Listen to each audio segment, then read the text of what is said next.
It was March 1943, the heart of World War II. Germany still looked powerful on paper. Its armies stretched deep into Europe, and Hitler sat in his headquarters, surrounded by maps and sycophants, convinced that his was a destiny the world could not challenge. But deep within the German high command, one man saw the storm coming. Admiral Wilhelm Canaris, the head of the Abwehr, Germany's military intelligence service. Canaris had spent years observing Allied movements. Through his vast network of spies, he received shocking intelligence. Reports suggesting that America's industrial might was awakening. The United States was building planes at a rate the world had never seen. Factories in Detroit, California, and Texas were producing bombers faster than Germany could shoot them down. Each day, another fleet rolled off the assembly line. By early 1943, the U.S. was on track to produce 50,000 aircraft in a single year. Canaris was stunned. He knew this wasn't just a statistic. It was a death sentence for Hitler's war machine. No nation could survive under the skies filled with that many bombers. So he requested an urgent meeting with Hitler. In the dark, airtight conference room of the Wolf's Lair, the Führer's Eastern Front headquarters, Canaris laid out his evidence. He brought production charts, photographs from reconnaissance planes, and intelligence intercepts. "Mein Führer," he said quietly, "if this continues, by next year, America will own the skies. They will bomb our cities, our industries, even our heartland, without resistance." Hitler leaned back, staring at him with that cold, calculating glare. Then he smirked. "Nonsense," he snapped. "America is a nation of cowards. They will never sacrifice enough men to fight Germany. Their factories mean nothing if their soldiers are weak." Canaris hesitated, knowing what was at stake. "But sir," he pressed, "intelligence shows thousands of new pilots are training every month." Hitler slammed his hand on the table. "Enough! You underestimate the will of the German people. One German pilot is worth 10 Americans." The room went silent. Generals shifted nervously. No one dared to speak. Canaris slowly gathered his papers, his face expressionless. But inside, he knew. Germany was doomed if Hitler refused to listen. After that meeting, things changed for Canaris. Hitler began to suspect him of defeatism, even treason. The once respected head of intelligence was now quietly being watched by the Gestapo. But Canaris kept his network alive, trying to warn others. He passed information to contacts in Switzerland, and even to British intelligence. Not because he wanted Germany to lose, but because he knew Hitler's madness would destroy the nation completely. Meanwhile, across the Atlantic, America's factories were roaring. Men and women worked night shifts, building the legendary B-17, Flying Fortress, the P-51 Mustang, and the B-24 Liberator. Machines that would soon turn German cities into smoldering ruins. Each bomber carried tons of explosives, guided by radar, escorted by fighters that could now reach Berlin and return home. The balance of power was shifting, and Hitler didn't see it. By the end of 1943, the Allies began their massive bombing campaign. Day after day, the skies above Germany turned black with aircraft. Factories in Hamburg, Cologne, and Dresden went up in flames. The prophecy of Canaris was coming true. But it was too late. Hitler still ranted about German superiority, even as his empire burned around him. And the man who had tried to warn him, the man who had seen it all coming, would soon pay the ultimate price for his honesty. The downfall of the Third Reich had already begun, not with a bomb, but with a single ignored warning. While Hitler dismissed the warning, across the ocean, a different kind of war was taking shape. One fought not in trenches, but in factories. In 1943, the United States was no longer the hesitant nation that had entered the war after Pearl Harbor. It had become a war machine, operating with mechanical precision. Every city, every town, and every farm was contributing to a single purpose: victory. Men who once built cars now built engines for bombers. Women who had never set foot in a factory now riveted metal panels and loaded ammunition belts. In California, at the Boeing plant, new B-17 flying fortresses rolled off the line every hour. In Detroit, Ford's Willow Run plant produced one bomber every 63 minutes. It was a pace so astonishing that even the Germans could barely believe the reports. Inside Hitler's bunker, some officers tried to tell him again. They warned that American industry could not be matched. But Hitler dismissed them all. "Paper statistics," he sneered.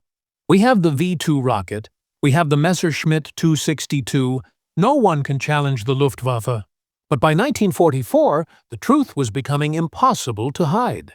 From bases in Britain, waves of bombers began crossing the English Channel daily. The skies above France and Germany filled with the deep, thunderous roar of Allied engines. They flew in perfect formation, hundreds at a time, a metallic storm that stretched from horizon to horizon. German anti-aircraft crews fired desperately, but there were too many.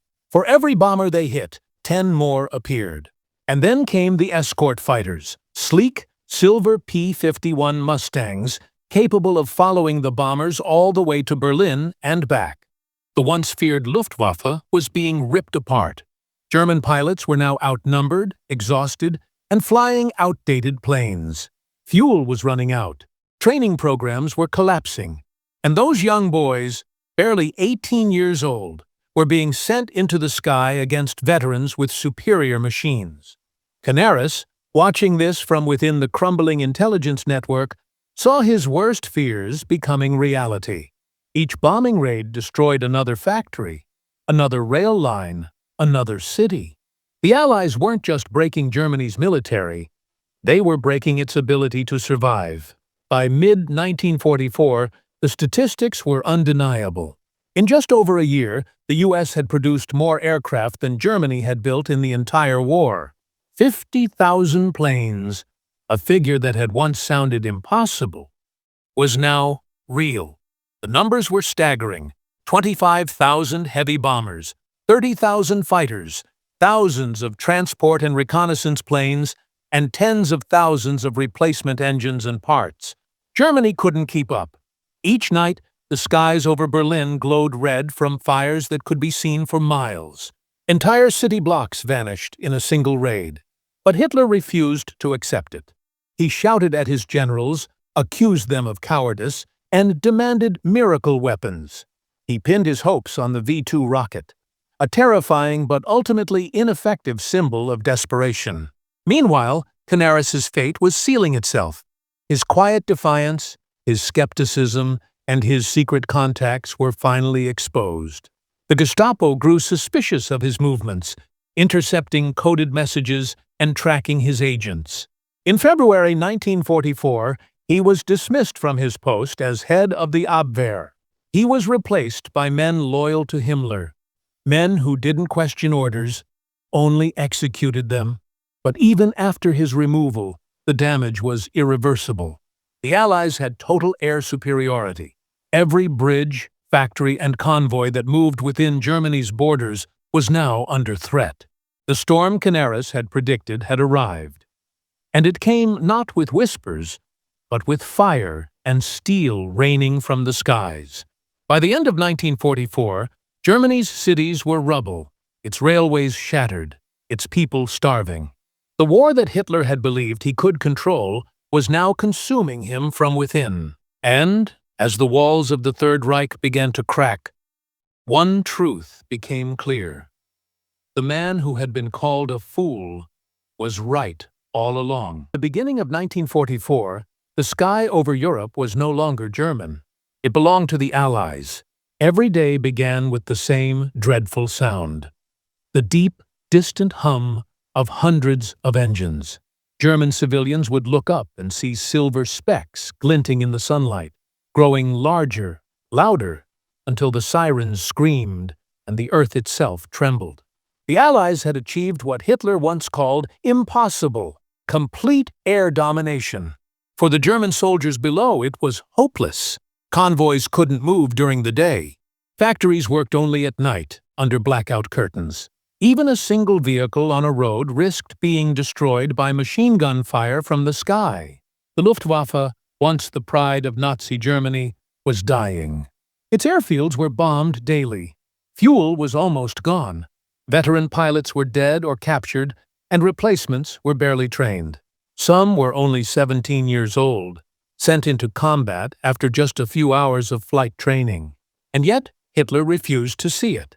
Inside his bunker, surrounded by loyal officers too afraid to speak the truth, he continued to talk about miracle weapons, rockets, jet planes, and invisible shields that would turn the war. But no miracle came. Instead, the sky rained fire.